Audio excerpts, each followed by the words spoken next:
Saya bersyukur kepada Tuhan.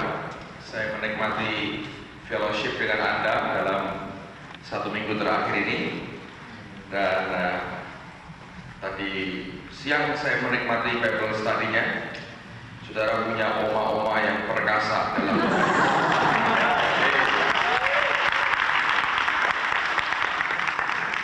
saya tidak melebih-lebihkan. Saya berkata biasanya kalau kita bicara Bible study, saudara, ya, ini bukan arisan.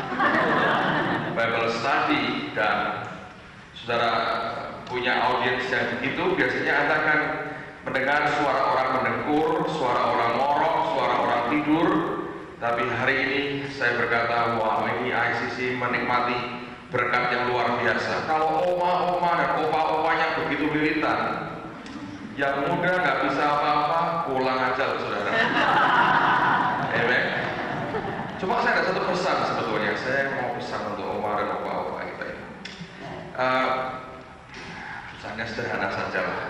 Tadi saya cerita dengan Pak Somi. Saya dengar cerita ini true story di Vancouver, saudara. Tidak terlalu jauh dari sini kan. Satu hari ada jemaat orang Indonesia.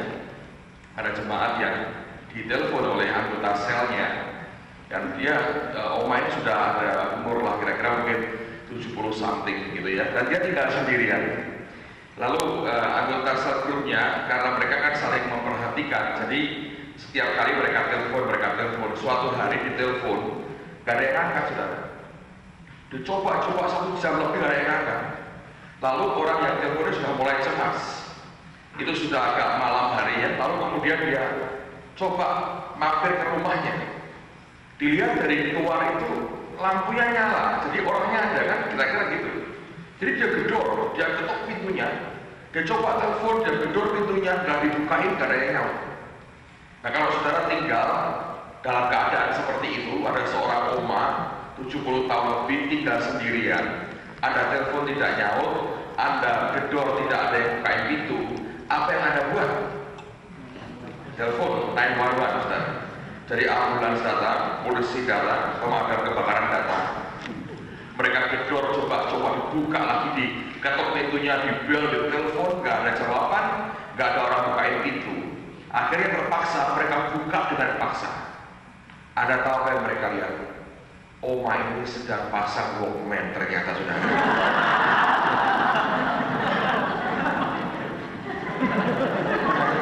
Puji-pujian, dia sedang memuji Tuhan begitu asik, dia pasang Walkman, saudara. Sehingga pintu rumahnya dijebol, dia kaget, polisi masuk, polisi juga kaget, saudara. Lagi asik menyembah Tuhan pakai Walkman. Jadi please, saya minta jangan pakai Walkman kalau sendirian, nanti menimbulkan pertanyaan banyak orang. But saya enjoy dengan apa yang ada. Amen, saudara. Alright. Sekarang mari kita lihat firman Tuhan. Saya mulai dengan bagian ini, saya akan akhiri juga dengan bagian ini. Yohanes pasal yang ke-8 ayat 30 sampai dengan ayat yang ke-43. Yohanes pasal yang ke-8. Saya akan ulang akan ayat ini karena ini ayat penting sekali buat kita sekalian. Yohanes pasal yang ke-8 ayat yang ke-30 sampai dengan ayat yang ke-43. Setelah Yesus mengatakan semuanya itu, banyak orang percaya kepadanya. Maka katanya kepada orang-orang Yahudi yang percaya kepadanya, "Jikalau kamu tetap dalam firman-Ku, kamu benar-benar adalah murid-Ku, dan kamu akan mengetahui kebenaran, you shall know the truth, dan kebenaran itu akan memerdekakan kamu." Saya sudah pernah sampaikan, kata mengetahui, kata mengenal ini artinya to know by experience. Mengalami, mengenal lewat pengalaman. Jadi ini bukan hanya head knowledge, tapi ini betul-betul kita mengerti, kita mengenal oleh karena kita mengalami dalam kehidupan kita. Kemudian dia berkata ayat berikutnya, jawab mereka, "Kami adalah keturunan Abraham dan tidak pernah menjadi hamba siapapun. Bagaimana engkau dapat berkata, kamu akan merdeka?" Kata Yesus kepada mereka, "Aku berkata kepadamu, sesungguhnya setiap orang yang berbuat dosa adalah hamba dosa. Dan hamba tidak tetap tinggal dalam rumah, tetapi anak tetap tinggal Jadi apabila anak itu memerdekakan kamu, kamu pun benar-benar merdeka. Aku tahu bahwa kamu adalah keturunan Abraham, tetapi kamu berusaha untuk membunuh aku karena firman-Ku tidak beroleh tempat di dalam kamu. Ini aneh juga. Mereka percaya, tapi firman Tuhan tidak beroleh tempat di dalam mereka. Coba terusin lagi ya. Apa yang dimaksudkan Tuhan sebetulnya? Apa yang kulihat pada Bapa, itulah yang kukatakan, dan demikian juga kamu perbuat tentang apa yang kamu dengar dari Bapamu. Jawab mereka kepadanya, Bapa kami ialah Abraham. Kata Yesus kepada mereka, jika sekiranya kamu anak-anak Abraham, tentulah kamu mengerjakan pekerjaan yang dikerjakan oleh Abraham. Tetapi yang kamu kerjakan ialah berusaha membunuh aku. Aku seorang yang mengatakan kebenaran kepadamu, yaitu kebenaran yang kudengar dari Allah. Pekerjaan yang demikian tidak dikerjakan oleh Abraham. Kamu mengerjakan pekerjaan bapamu sendiri. Jawab mereka, kami tidak dilahirkan dari zina. Bapa kami satu, yaitu Allah. Kata Yesus kepada mereka, jikalau Allah adalah Bapamu, kamu akan mengasihi aku, sebab aku keluar dan datang dari Allah. Dan aku datang bukan atas kehendakku sendiri, melainkan Dialah yang mengutus aku. Apakah sebabnya kamu tidak mengerti bahasaku? Sebab kamu tidak dapat menangkap firman-Ku. Nah, saudara sekalian, rupanya firman Tuhan, kebenaran itu ditangkap bukan hanya dengan pengertian pikiran kita. Tapi kalau orang menerima firman dalam hidupnya, orang itu sebetulnya Tuhan berkata, jangan sekedar kamu hanya mengerti dengan pengetahuan pada pikiranmu. Biarkan itu sampai menjadi realita di dalam kehidupanmu. Dia berkata, kamu nanti akan kenali kebenaran lewat kamu mengalami kebenaran. Kalau tidak, dia berkata, ini firman tidak dapat tempat dalam hatimu. Semua yang dalam pikiran kita dengan gampang dikontra, lalu rontok, saudara. Tapi kalau itu sudah jadi bagian dari kenyataan kehidupan kita, itu kehidupan firman itu yang mengubah akan kehidupan kita semuanya. Dan Tuhan berkata, kamu tidak mengerti bahasaku, karena kamu tidak dapat menangkap firman-Ku. Mereka itu mau percaya, saudara. Mereka berkata, kami percaya. Tapi Tuhan berkata, kalau hanya percaya begitu, tidak cukup. Kamu harus mengalami kebenaran. Ini aku sajikan kepadamu untuk kamu nikmati dalam hidupmu, untuk jadi realita dalam kehidupanmu, bukan sekedar jadi tambahan pengetahuan. Kalau Anda ke India, kami punya proyek ministry di India. Kami buka gereja, sekarang di Calcutta yang kami buka sudah ada 5 gereja, 5 pos PI kami buka di Calcutta, India. Kadang-kadang saya menjumpai kenyataan, saya baru kunjungi akan pendeta yang di sana dan saya encourage dia. Dan saya berkata dengan tim yang ikut dengan saya seringkali sedih melihat akan beberapa orang India itu begini. Mau terima Tuhan, mau. Makanya kalau KKR besar, mereka berbondong-bondong datang. Terima Yesus, semua datang ke Tuhan. Tapi pengertiannya begini, aku percaya Tuhan, seperti juga aku percaya dewa-dewa yang lain. Jadi kalau nggak percaya Yesus rugi, dewanya kurang satu. Ngerti ya? Itu kenyataan, saudara. Makanya banyak penginjil itu terkecoh. Mereka berkata, ribuan orang terima Tuhan. Betul, mereka percaya, tapi percaya mereka itu percaya berdasarkan understanding mereka sendiri. Mereka punya begitu banyak dewa, kalau ditambah dengan Tuhan Yesus satu, mantap, saudara. Nah, kalau sampai ini hilang, sayang.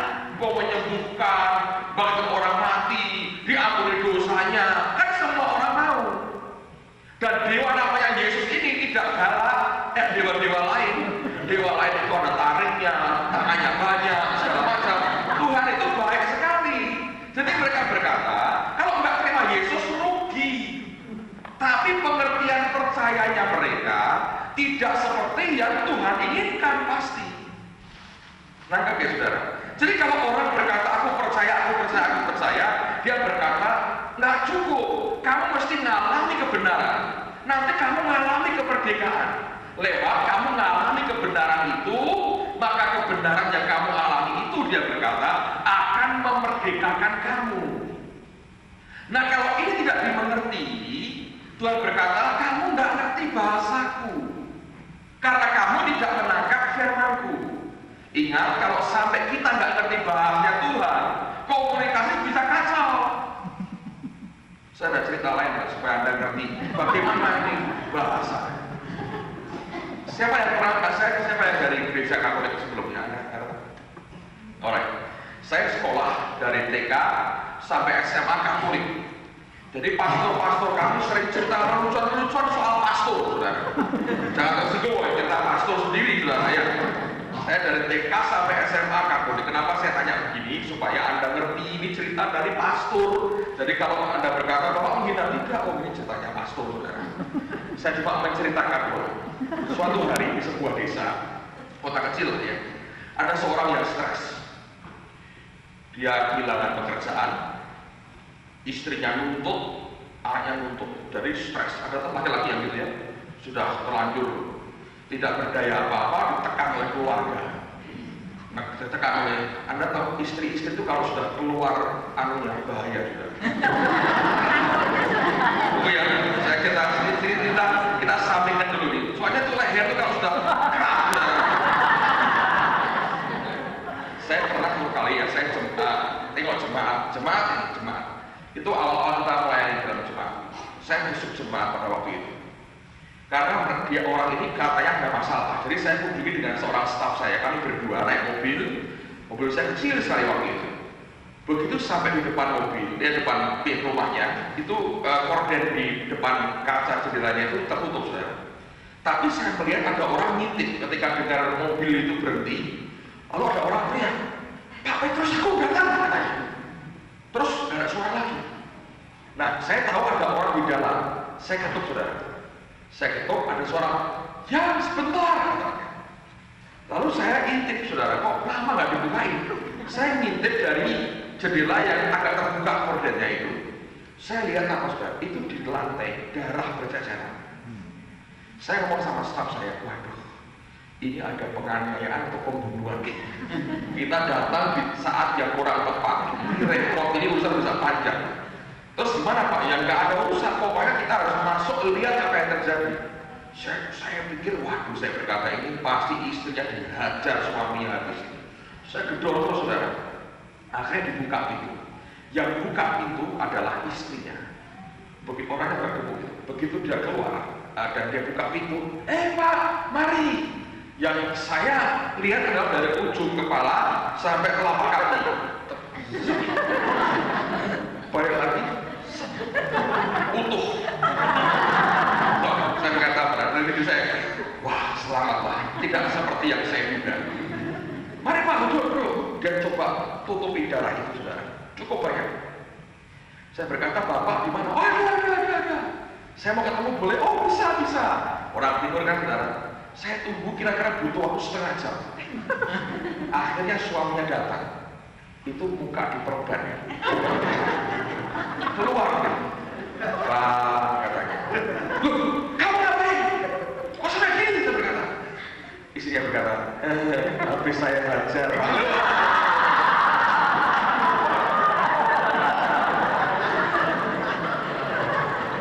Ini sebuah, kalau Anda berjemaat, Anda akan dengar cerita kayak begini-begini. Tapi saya baru sekali ini ketemu laki suami dihajar sama istrinya. Saya berkata, luar biasa. Nah, kembali ke cerita ini.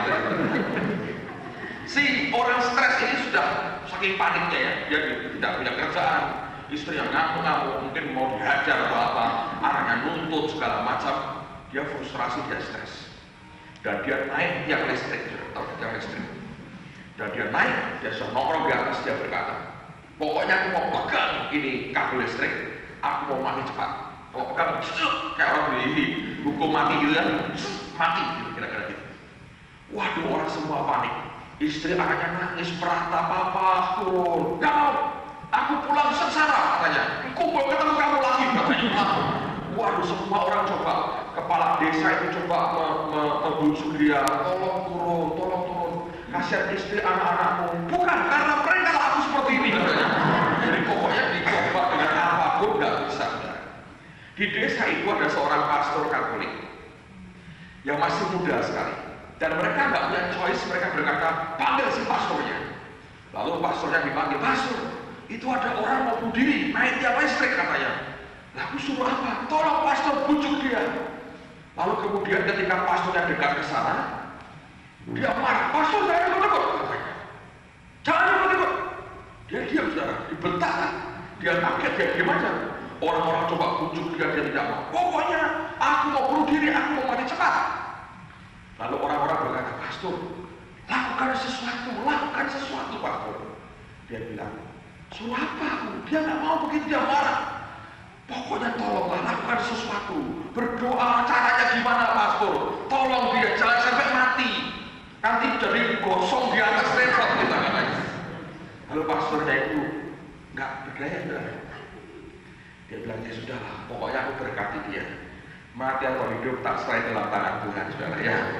Lalu kemudian pastornya mendekat, lalu kemudian dia memberkati akan orang itu. Dia berkata, kemudian dia bilang, si orang ini lihat pastornya memberkati. Setelah pastor pergi, turun dia, saudara. Dia turun. Pulang ke rumah. Orang berkata, pastor kita ini luar biasa, cukup memberkati begini. Orang turun. Lalu mereka cari pastornya. Pastor, apa yang kau lakukan? Apa dia bilang? Mati ya? Enggak pastor, dia turun pulang. Waduh, puji Tuhan katanya. Kok bisa? Ya aku nggak tahu. Aku cuma berkati dia. Dalam hati aku berdoa, kalau mati ya matilah, kalau hidup-hiduplah katanya. Aku suruh apa? Lalu orang-orang itu datang ke orang stres ini. Dia tanya, kamu kok turun? Hanya dengan pastor begitu aja kamu kok turun? Kenapa? Kami berjam-jam untuk kamu nggak mau turun katanya. Habis aku diancam pastor. Aku kan mau pegang kabel listrik itu kan untuk mati cepat. Ngerti, dia ngancam aku. Dia berkata apa? Dia ngancam aku, dia ngancam. Ngancam gimana? Dia ngomong gini, kamu turun. Kalau tidak buat gorong kayak gitu.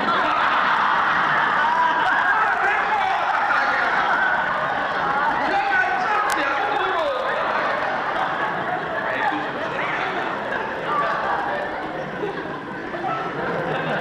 Nanti yang ini diingat-ingat ya.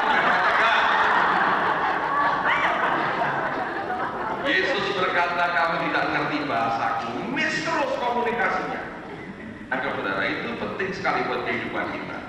Jadi saya berdoa, saya mendorong saudara, alami, minta Tuhan, aku pengen mengalami kebenaran ini. Amen, saudara. Kalau kebenaran kita alami, kita merdeka. Hidup kita akan mengalami kemerdekaan yang luar biasa dari Tuhan. Nah, sekarang mari kita belajar. Buka lagi dengan saya dalam Ayub pasal 28. Ayat yang ke-28. Ayub pasal 28. Lihat pada ayat yang ke-28. Ini bagian yang kemarin saya sudah bacakan buat saudara, tapi saya ingin mengulang lagi sebagai dasar kita. Karena dalam 2 hari ini sebetulnya saya bicara akan subjek yang sama. Ayub 28. Lihat pada ayat yang ke-28. Tetapi kepada manusia yang berfirman, sesungguhnya takut akan Tuhan, itulah hikmat, dan menjauhi kejahatan, itulah akal budi. Kata Tuhan di sini dari kata Adonai, yang artinya master, tuan, atau owner, pemilik. Dengan kata lain, Alkitab mengatakan, kepada manusia yang berfirman, sesungguhnya takut akan Tuhan, sebagai pemilik hidup kita, itulah hikmat. Nah, banyak orang percaya kepada Tuhan, mengundang Tuhan dalam hidupnya, tapi belum sampai menerima dia, atau dalam prakteknya itu belum sampai mengakui dia sebagai Adonai, sebagai the owner, sebagai pemilik dari kehidupan kita. Kita harus mengerti bahwa Tuhan sebetulnya adalah pemilik dari kehidupan kita, dan kita cuma steward, pengelola saja, tidak lebih dari itu. Kita sudah ditebus oleh darah Yesus.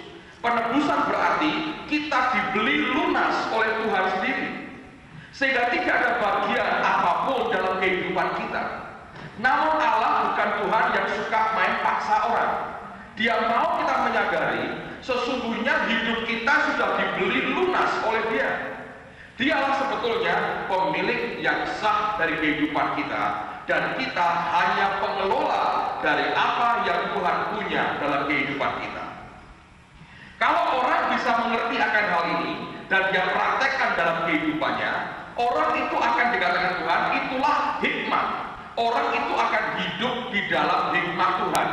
Setiap orang yang hidupnya berkata, sesungguhnya Engkau pemilik hidupku, aku hanya pengelola saja, itulah hikmat. Dan banyak orang hidup di luar hikmat karena dia berpikir semua yang dia punya adalah dari dia sendiri.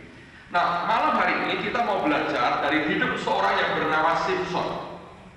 Saya nggak ada waktu untuk membicarakan detail hidupnya keseluruhan, tapi saya mau sampaikan beberapa poin penting dalam hidupnya. Di rumah Anda baca akan ceritanya, ini merupakan kisah yang sangat menarik sekali. Tapi lihat dulu Kejadian pasal 49. Kitab Kejadian pasal yang ke-49.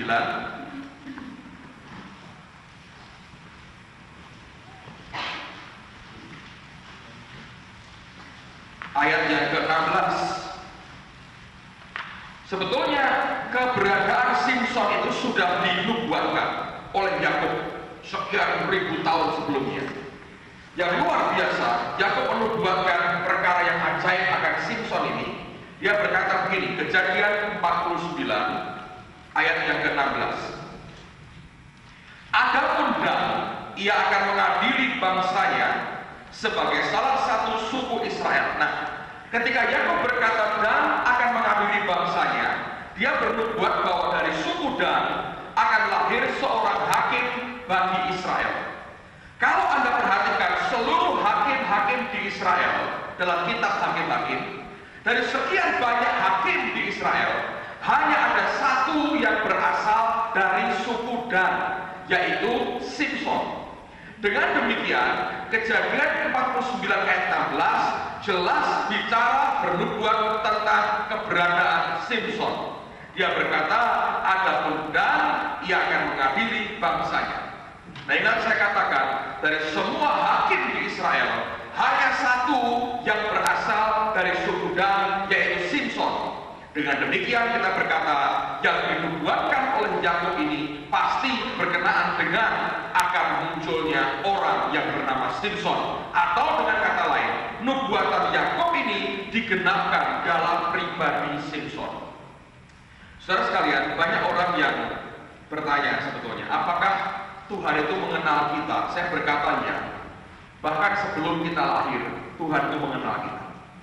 Saya punya pengalaman yang sangat-sangat memberkati saya.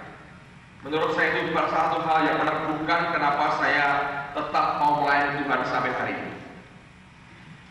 Ini terjadi sekitar tahun 87-88 yang lalu ya. Saya baru mulai pelayanan, setelah menikah baru pelayanan. Saya diundang oleh Ibu Nani di Cirebon. Dan seperti biasa kalau hamba Tuhan diundang ke tempat dia, selalu akan diindahkan di rumah dia. Pada waktu itu papanya masih hidup, sudah umurnya 70 tahun lebih, tinggi besar gitu badannya. Dan opa ini hobinya itu baca firman Tuhan. Wah, luar biasa. Dan hobinya ngetes pendeta. Jadi kalau ketemu sama dia itu bahaya sekali. Kalau persetupan di rumah ya, saudara, dia duduk di kursi goyang di bagian paling belakang. Bawa kita goyang. Nanti ya, kalau hamba Tuhan selesai khotbah, dia ngerti ada yang keliru, dia ingat-ingat. Terus waktu makan, nanti dia pura-pura begini, Pak Pendeta, kalau ngomong harus pertamanya harus. Tadi Bapak kok ngomong begini ya? Itu penjelasannya bagaimana? Dijelaskan. Wah, kan dipikir gini, wah ini opa ini mau tanya firman, dia dijelaskan. Begitu dijelaskan, dia gebrak meja, das. Tapi Alkitab berkata begini. Nggak bisa, Bapak salah ngajarnya. Nah, itu hobinya kayak gitu. Ya.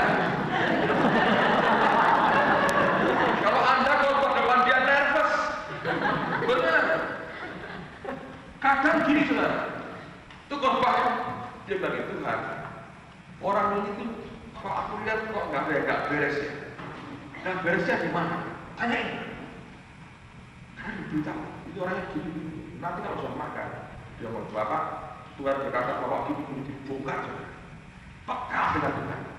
Hobinya puji pendeta. Tapi dengan saya tidak pernah puji Tuhan. Kenapa? Satu kali ketika kami pertama kali bertemu, saya diajak makan siang sama dia, terus ngobrol. Dia tanya begini, loh kamu ini kok bisa melayani Tuhan? Ceritanya gimana? Nah saya cerita biasa. Lagi cerita, bukan khotbah berapi-api gitu, kayak cerita biasa orang ngobrol. Tiba-tiba ini opa berdiri. Dia teriak dengan mata berkaca-kaca mau nangis. Dia tunjuk saya, dia berkata, kamu orang ini. Anda bisa bayangin ya, kalau Anda ngobrol sama orang. Kawan bicara berdiri berkata, kamu orang ini. Yang dipikir apa Anda? Siapa ada orang pernah ngerampok dia? Modelnya kayak begini. Terus saya pikir, ini apa tampang kriminal? Saya gelagapan betul, saudara. Dia lihat, kamu orangnya. Loh saya bilang, loh, saya kenapa? Terus apa yang terjadi? Dia kendalikan emosinya, dia duduk lagi. Sambil matanya berkata-kata nangis, saudara. Dia ngomong gini, kamu ngerti? Tahun 1960, aku ketemu seorang hamba Tuhan dari Afrika.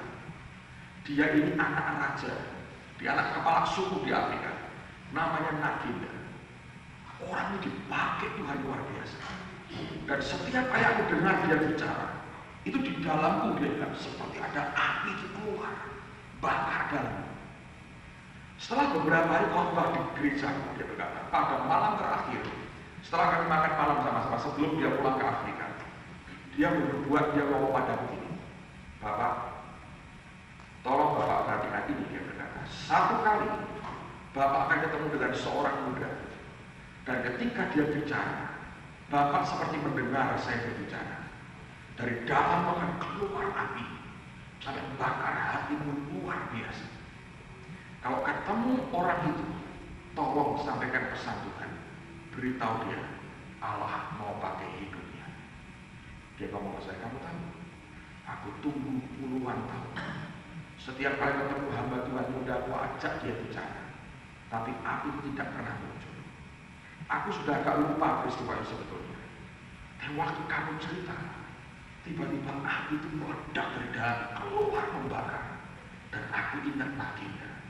Dan Tuhan berkata, ini orangnya. Jadi aku tidak tahan kuasai emosiku, aku berdiri, aku berkata, kamu orangnya. Ya. Dan umur 6 tahun, 1960, saya belum lahir. Tuhan sudah tahu, orang ini akan lahir di dunia. Dia punya rencana atas kehidupan setiap kita. Anda harus percaya, Tuhan itu pemilik hidup. Kita cuma pengelola. Dia mengatur semua. Mungkin tidak semua kita punya kesempatan ada kesaksian seperti yang saya alami. Tapi dengan Anda dikumpulkan malam hari ini saja, itu sudah kenyataan membuktikan Allah punya rencana atas kehidupan setiap kita. Tidak ada orang yang terbuang dalam pandangan mata Allah. Rencana Tuhan buat kita itu luar biasa. Hanya sadari bahwa kita bukan pemilik hidup kita. Kita ini cuma pengelola dari apa yang Tuhan anugerahkan dalam kehidupan kita. Saudara sekalian, Simpson sebetulnya hidupnya dipilih oleh Allah luar biasa. Tapi kalau Anda perhatikan hidupnya, Anda tahu dia orang yang paling kuat, yang paling perkasa. Orang ini menyalahgunakan apa yang Tuhan berikan dalam hidupnya. Kenapa? Kalau Anda perhatikan, tidak pernah yang namanya Simpson ini sampai pada saat dia buta mengalami atau punya hubungan pribadi dengan Allahnya. Tidak pernah. Tidak pernah kita dengar Simpson berdoa. Tidak pernah kita dengar Simpson menaikkan akan korban bakaran di hadapan Tuhan. Dia hanya sibuk ngurusi kedagingannya, berzina, kepelacuran, cari perempuan kafir, sampai akhirnya jatuh kepada Delila. Itu merupakan bagian dari adventure-nya untuk memuaskan kedagingannya. Dia sama sekali tidak menyadari yang dia terima itu hanya titipan. Dia hanya mengelola kekuatan yang Allah titipkan dalam hidupnya. Sebetulnya kekuatan itu milik Allah dan bukan miliknya. Orang yang tidak menyadari bahwa kita cuma pengelola, dia cenderung mengabuse apapun yang Tuhan titipkan dalam hidupnya. Orang yang tidak menyadari bahwa semua yang kita punya adalah milik Allah, cenderung menyalahgunakan semua yang Tuhan percayakan dalam hidup kita. Apakah itu otoritas, apakah itu uang, apakah jabatan, apapun juga. Kalau Anda merasa itu milikmu, hasil kerja kerasmu, hasil belajarmu, hasil menabungmu, hasil upayamu, engkau akan hidup dipimpin oleh dirimu sendiri. Dan orang seperti ini cenderung mengabuse semua yang Allah berikan dalam kehidupan kita. Karena itulah Paulus seringkali pernah berkata, aku bermegah di dalam kelemahanku. Dia tunjukkan kepada semua orang betapa lemahnya dia, betapa tidak berdayanya dia. Sebab dia tahu kasih karunia yang berlimpah-limpah yang dia miliki itu milik Allah sepenuhnya dan bukan miliknya sendiri. Saudara sekalian, Simpson sebetulnya dipilih Tuhan itu luar biasa. Jauh sebelum dia lahir, Tuhan berkata, dari suku Dan akan muncul satu orang yang akan menjadi hakim. Dan Alkitab ternyata berkata, Simpson menggenapkan apa yang dinubuatkan. Tapi lihat hidupnya berantakan semua, kacau balau, dan tidak ada apapun yang baik dihasilkan dari hidupnya. Sekali-kali ketika Roh Tuhan berkuasa, dia begitu perkasa. Ketika itu selesai, dia begitu berdosa. Kedagingannya luar biasa, dan dia mengumbar hawa nafsunya, sebab dia pikir semua itu miliknya. Dijebak berkali-kali, jadilah dia berkata, aku bisa lepas. Dengan berkata begitu dia berkata, ini milikku. Anytime aku kerja apapun akan muncul lagi. Dia pikir semua kekuatan itu berasal dari dirinya sendiri. Dia tidak pernah menyadari itu pemberian Tuhan. Dia hanya mengelola apa yang Tuhan berikan kepada dia. Pemiliknya cuma satu, yaitu Allah sendiri. Amen. Saya bertobat ketika saya SMA kelas 1. Pada waktu itu setelah beberapa bulan setelah itu saya tahu bahwa ada panggilan Tuhan dalam hidup saya. Dan saya berkata, Tuhan, saya akan jadi hamba Tuhan, saya sedia jadi hamba Tuhan. Pada menjelang selesai saya sekolah SMA pada waktu itu, ada seorang pendeta, orang Australia, orang dari Perth, yang menawarkan kepada saya bantuan untuk studi di Perth Bible College. Yang sekarang kalau Anda tahu pendeta Sony Madagi, lulusan sana. Anda tahu Pak Bambang Budianto Pesat, lulusan sana. Dua orang ini yang nolong juga pendeta itu juga. Jadi mereka, kalau lebih tua dari saya, mereka berangkat duluan. Dia tawarkan akan pertolongan yang sama kepada saya. Dia berikan beasiswa, berikan pekerjaan, berikan uang saku, ditampung. Dia punya rumah besar. Dan dia berkata, kamu studi jadi hamba Tuhan. Artinya bebannya untuk Indonesia sebetulnya. Bayangkan kalau Anda orang masih muda, Anda punya hati ingin jadi hamba Tuhan. Orang kamu tidak bisa ngomong kamu sekolah di luar negeri, ada orang nawarkan diri begitu, kita langsung berkata, ini Tuhan buka jalan buat saya. Ya kan, saudara? Saya bersyukur seminggu sebelum dia datang untuk membantu mengurus semuanya. Karena sebetulnya datang pun juga untuk berbagai macam ministry yang lain. Tapi saya berdoa pada waktu itu di taman, di Bukit Doa di Getsemani. Di Ungaran saya berdoa. Dan ketika saya menghadapkan hati saya kepada Tuhan, saya dengar dia berkata begini, jangan tinggalkan kota Semarang. Saya berkata, Tuhan, aku mau ke Australia Tuhan, aku mau jadi hamba. Dia berkata, engkau memang aku panggil jadi hamba, tapi jangan tinggalkan kota ini. Lalu saya berkata, tapi aku mau ke Australia. Dan saya dengar dia berkata, jangankan ke Australia. Aku akan bawa kamu keliling seluruh dunia kalau kamu mentaati perintah. Lalu kemudian saya berkata, aku di Semarang suruh ngapain? Sekolah teologi di mana?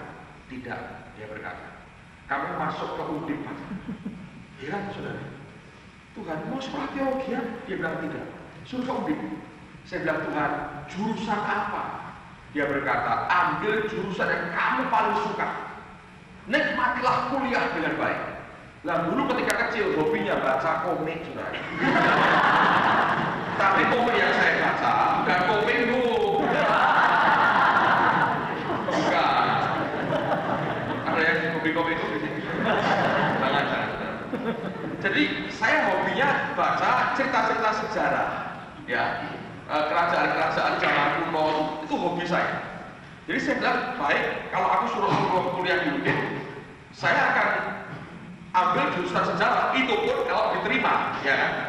Singkat cerita, saya daftar itu hari terakhir pendaftaran. Saya daftar dan kemudian diterima. Ya sudah, batal ke Australia, nggak jadi. Saya tidak berkata bahwa saya anti sekolah teologi, tapi saya tahu pimpinan Tuhan berbeda buat saya. Mungkin, saudara, kalau saya disekolahkan begitu, ini kepala jadi besar, ngerti ya? Jadi tambah besar kepala, kecil hatinya, saudara. Jadi Tuhan ngerti setiap orang itu harusnya seperti apa jalurnya. Dia tahu.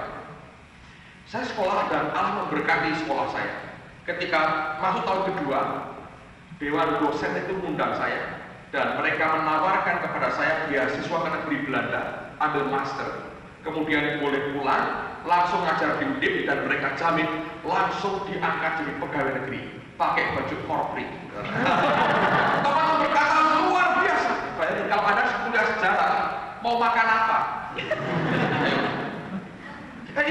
Itu kan keringnya kering. Ya.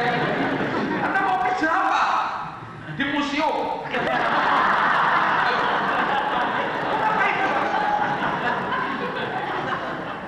Anda mau kerja apa sejarah itu? Gak ada. Tapi hati saya nggak berkata kalau saya nggak mau kerja. Saya mau melayani Tuhan. Dan begitu semuanya selesai, saya baru mengerti itu bagian dari apa yang Tuhan rencanakan. Proses, saudara. Dan saya mengalami perjalanan dengan Tuhan dari hari ke hari. Dan saya berkata itu yang memerdekakan kehidupan kita day by day. Amen, saudara. Jadi saya mau katakan demi kasih Tuhan, Tuhanlah yang memiliki hidup kita. Kita hanya mengelola. Simpson ini luar biasa.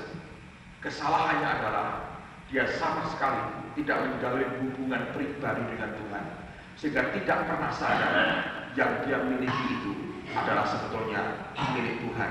Dia hanya mengelola.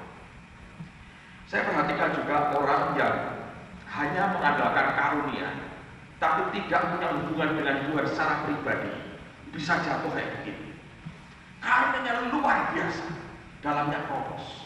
Dia tidak menjalin persekutuan hubungan pribadi dengan Tuhan. Dia cenderungnya loncat. Ini orang kan nggak tahu apa-apa nih. Lahir, pokoknya yang lain digundul, cukur, dia tidak. Dari kecil rambutnya sudah panjang, atau uangnya luar biasa. Dia ngerti apa? Yang dia tahu adalah Allah pakai dia. Tanpa susah payah, dia loncat begitu rupa. Tidak mulai dari awal, awalnya nggak diketahui, dia loncat. Mendadak begitu perkasa. Dan dia lupa gitu, bahwa itu milik Tuhan, bukan miliknya sendiri. Dan saya mau katakan, seringkali dalam kehidupan kita sebagai orang percaya, hal semacam ini terus muncul dalam kehidupan kita. Kalau kita tidak menyadari bahwa sebetulnya semua milik Dia. Nah, Anda tahu, singkat cerita, ketika akhirnya dia ditangkap, setelah sekian kali dibujuk oleh Delila, kemudian dipotong rambutnya. Sebetulnya bukan malah dipotong rambutnya, saudara, karena keperbuatannya dan ketidaktaatannya. Dicungkil mati, dijadikan budak oleh orang Filistin. Alkitab berkata akhirnya tumbuh juga rambutnya. Nah, dengan baik-baik, saudara, inilah ending yang dialami Simpson. Saya bersyukur endingnya begitu bagus, sekalipun dia mesti bayar dengan nyawanya sendiri. Buka Hakim-Hakim pasal yang ke-16. Kitab Hakim-Hakim pasal yang ke-16.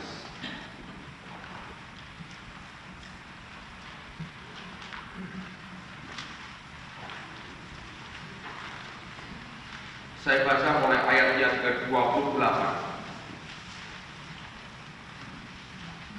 Mungkin 25 supaya Anda tahu akan konteksnya ya. Hakim-Hakim 16, lihat pada ayat yang ke-25.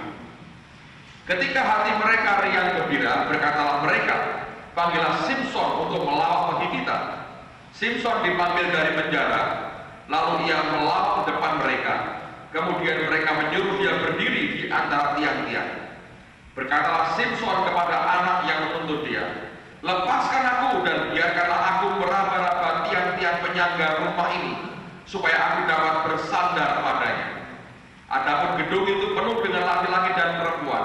Segala raja kota orang Filistin ada di sana, dan di atas sokoh ada kira-kira 3.000 orang laki-laki dan perempuan yang menonton lawak Simson itu.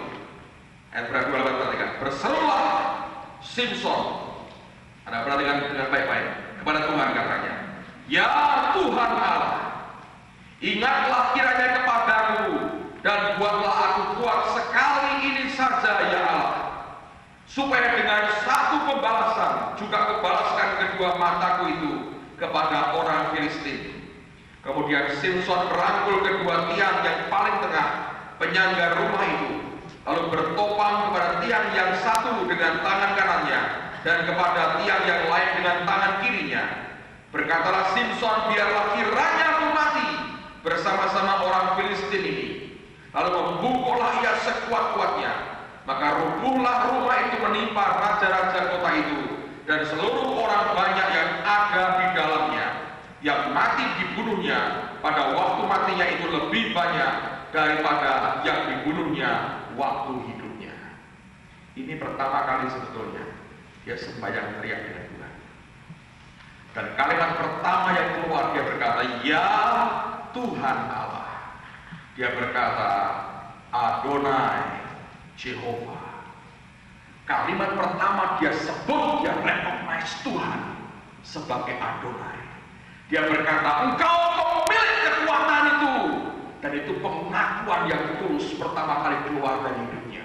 Matanya buta, tontonan orang banyak, dipermalukan luar biasa. Pada saat seperti itu, kalau hanya karena rambutnya, dia bisa langsung berbuat. Tapi detik itu dia sadar, bukan karena rambutnya semata-mata, tapi kekuatan itu milik Tuhan yang Maha Kuasa. Pada saat itulah untuk pertama kali, tapi sayang terakhir kali, dia teriak, Adonai, the honor of my strength. Dan Adonai itu mengembalikan kekuatannya. Dia rubuhkan yang itu. Dia mati bersama dengan raja-raja orang Filistin. Saudara sekalian, dia adalah pemilik. Kita hanya mengelola. Banyak orang saya jumpai ya, pengusaha apapun juga. Pada waktu pertama kali begitu jaya, dia lupa semua milik Tuhan. Dia berbuat semaunya. Kalau Anda ingin dipulihkan, akui dia sebagai Adonai. Dia adalah the owner, dia pemilik, dan kita hanya pengelola. Amen, saudara. Segala yang Anda buat, Anda harus sadar, kita hanya pengelola dan Tuhanlah pemilik.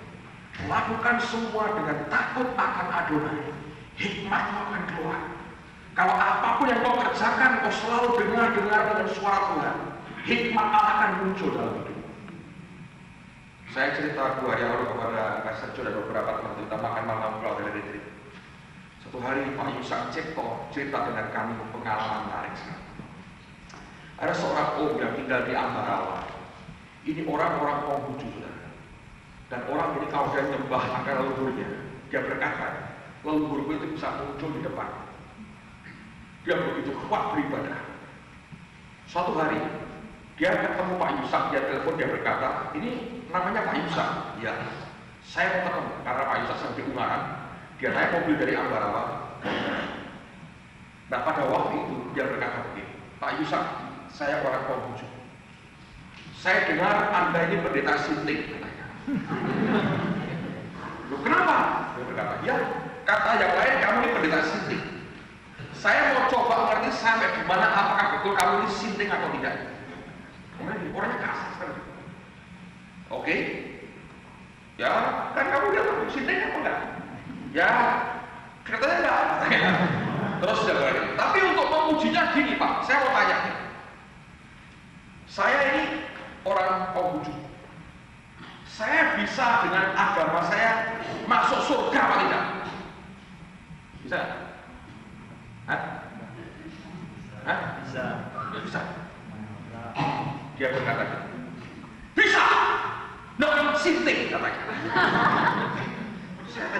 pendeta, mereka berkata tidak bisa. Saya debat dengan mereka, tetap mereka bilang tidak bisa. Kamu bilang bisa, bisa. Pak Yusak bilang, karena waktu dia tanya begitu, saya berdoa, Tuhan, jawabannya apa? Roh Kudus berkata, bisa. Langsung bilang, bisa. Nah kan sitrik. Terus dia bilang, caranya gimana? Kok bisa? Terus dia berdoa, Tuhan, caranya gimana kok bisa? Tuhan berkata, suruh genepi semua kitabnya, apa ajarannya, peraturannya, hukumnya, genepi semua. Nanti surga surga. Dia bilang, bisa, genepi semua itu hukumnya, penghujung. Tidak boleh salah sedikit pun, genepi semua ke surga. Dia bilang, semua, ya nggak bisa. Nggak bisa, neraka. Terus dia ganti gini. Nah kamu Pak Yusak, kamu kitabmu apa? Alkitab. Kamu juga sama, genepi katanya. Ayo, kamu juga bisa nggak? Genepi firman semuanya. Pak Yusak bilang, tidak bisa, neraka. Oh tidak, beda. Loh kok beda? Sebab aku tidak bisa. Yesus bayar buat aku. Itu bedanya. Kamu gak ada yang bayar. Aku dibayar sama Tuhan sendiri. Dia mati, dia bangkit buat aku. Makanya aku selamat. Kaget saudara. Wah, kamu sitik tapi benar. Langsung dia berkata, baik, aku ngaku terima Yesus. Dibayari. Ini kan enggak. Aku mau terima Yesus. Sekarang dia berkata, aku mencari kebenaran. Aku ini bukan orang yang ngotot pengen punya agama, tapi aku cari kebenaran. Ini orang kasar banget. Dia berkata, baik, aku ke Tuhan Yesus. Udah, sembahyang sekarang, terima Yesus, terima Tuhan. Terima. Terus setelah terima Yesus, sekarang aku tanya Pak Yesus. Aku ini kalau sembahyang sama kocokku sama leluhur, ketemu. Aku kalau sembahyang sama Yesus bisa kayak gue. Dan kalau orang ketemu orang berdekat ini gimana? Itu sekolah manapun nggak keluar dia punya. Mau apa? Hebat tuh saya apa? Saya bersyukur nih hamba Tuhan ini luar biasa. Dia sembahyang Tuhan. Gimana cara Pak? Beritahu. Nanti dia ketemu. Saudara dia bilang baik tak penting. Dia pulang. Dia pulang dia datang ke itu apa tempat penyembah. Dia berdiri, tidak nyembah lagi. Dia bilang mulai sekarang aku nggak mau menyembah. Itu muncul dari pas. Dia bilang kenapa tidak nyembah? So, aku percaya kepada Yesus. Apa Yesus berkuasa? Ya, dia berkuasa. Apa dia bisa kalahkan aku? Ngomong gitu kan? Terus dia ingat ngomong terus dia bilang, Tuhan Yesus, apa kau bisa kalahkan dia? Dia saksi juga, karena ini orang sekarang sekolah Alkitab di tempat kami. Sekarang itu Tuhan muncul sampingnya, begitu muncul, hilang, dia tersungguh, dia bilang, sungguh, engkau Allah, engkau Tuhan. Sekolah Alkitab sekarang, mau lihat. Dia adalah Adonai, Diona. Kita cuma berdoa, saudara. Nah, kalau Anda takut kepada Adonai, hikmat Allah akan diberikan dalam hidup kita. Dalam kehidupan kita sekalian, jangan bergantung pada kekuatan sendiri. Akui dia sebagai Adonai, sebagai Diona dari hidup saudara. Anda akan lihat sesuatu yang berbeda akan Tuhan kerjakan dalam hidup kita. Dan saudara, mari kita berdiri sama-sama.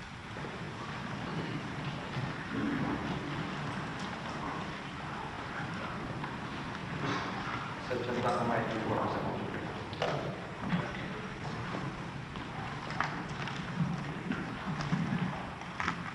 Malam hari ini, sekali lagi saya berdoa khusus buat teman-teman yang ngalamin gini, saudara. Dulu Anda pernah di atas Tiba-tiba Anda sadar secara apapun lah, apakah ekonomi, kerjaan, sedang di bawah. Simpson pernah di atas. Biasanya karena kita tidak sadar bahwa Tuhan itu Adonai. Dia adalah pemilik hidup kita. Kita kelola sendiri hidup kita. Ketika semua goyang, kita turun. Kalau Simpson bisa dipulihkan, hidupmu juga bisa dipulihkan. Kalau engkau mau berkata malam hari ini, engkau pemilik Tuhan mulai sekarang. Engkau mau belajar mendengar dia berkata dan mau obey mentaati. Sesuatu yang luar biasa, pemulihan akan Tuhan buat dalam hidup. Kalau ada keluarga, anak-anak di sini, orang-orang muda yang orang tuanya begitu membersihkan, dan mereka tidak bersama-sama dengan kita, Anda juga boleh mewakili mereka untuk berkata, Tuhan, biar aku mewakili keluargaku berkata, mulai sekarang Engkau jadi Adonai, Engkau jadi pemilik dari kehidupan kami semua. Saya percaya kalau itu pengakuan keluar dari hidup, seperti Simpson dipulihkan di bawahnya, keluarga pun akan mengalami pemulihan dari Tuhan. Amen, saudara. Sekarang semua yang ingin didoakan, Anda boleh maju ke depan. Biarkan kami melayani saudara. Doa dengan satu tujuan. Aku minta pemulihan daripada Tuhan, seperti Simpson dipulihkan. Yang lain tundukkan kepala, yang mau didoakan Anda boleh maju ke depan. Ini waktu buat saudara kamu. Mari saudara, kalau Anda merasa Anda perlu, ini firman buat Anda.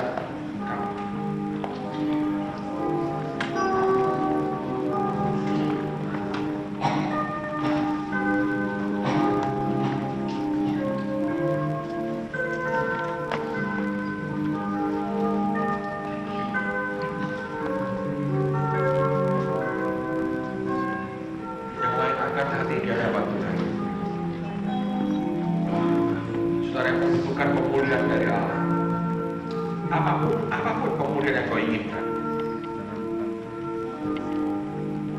Dan saudara kau maju ke depan, katakan satu hal ini, Tuhan, Engkau pemilik dari hidup. Engkau Adonai. Aku hanya pengelola. Sesungguhnya Engkau pemilik hidupku. Dan mulai malam hari ini, aku serahkan hidupku, Tuhan. Aku kembalikan hak kepemilikan kepadamu, Tuhan. Supaya Engkau ada hati.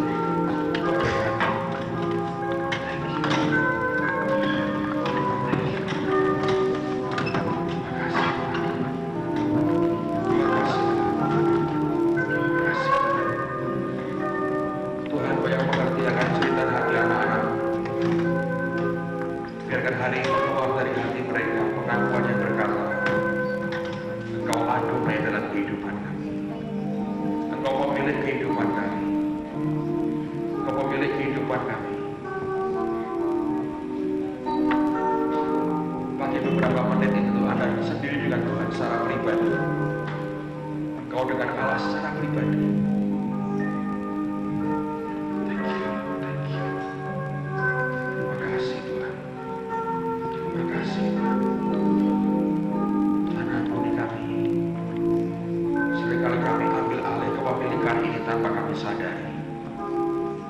Tapi hari ini kami berdiri untuk hidup kami atas nama keluarga kami juga. Kami berdoa Kau pulihkan, Tuhan, Kau pulihkan. Beri pemulihan daripada-Mu. Beri pemulihan daripada-Mu. Beri pemulihan daripada-Mu, Tuhan. Apa yang telah dicuri iblis selama ini, dikembalikan dalam hidup anak-anak. Kami berdoa atas nama keluarga kami, Tuhan. Dengan cerita Kau yang berkata satu orang diselamatkan, seisi rumah tangga diselamatkan. Satu orang berteriak berseru, Kau akan memulihkan juga, Tuhan. Dengar cerita hati anak-anak, Tuhan. Dengar cerita hati anak-anak. Sembahyang biar Kau ada tengah-tengah kita. Kau ada tengah-tengah kita. Ya Rabbashanda Karabashanda Karabashanda Karabashanda Korashanda Karabashanda Karabashanda. Tuhan, sampaikan isi hati bagi dia. Oh Tuhan, Tuhan.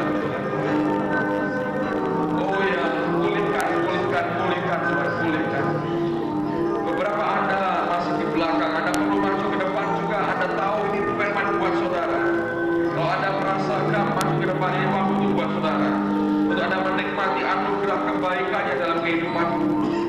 Ya Rabbashataka Rabbashataka Rabbashataka. Tuhan di tengah-tengah kita, saudara. Tuhan di tengah-tengah kita. Anda juga membuka hati dan katakan, Tuhan, Kau Adonai dalam hidup kami. Kau Adonai, Kau pemilik hidup kami. Aku serahkan kembali kepemilikan hidupku, keluargaku, usahaku, kesehatanku. Semua yang aku punya, aku serahkan kembali, Tuhan. Sesungguhnya ini milikmu, ini milikmu, ini milikmu. Kau ada hal yang Tuhan ingatkan yang tidak berkenan. Akui di hadapan Tuhan yang baik, saudara. Biarkan dibereskan, dipulihkan malam hari ini.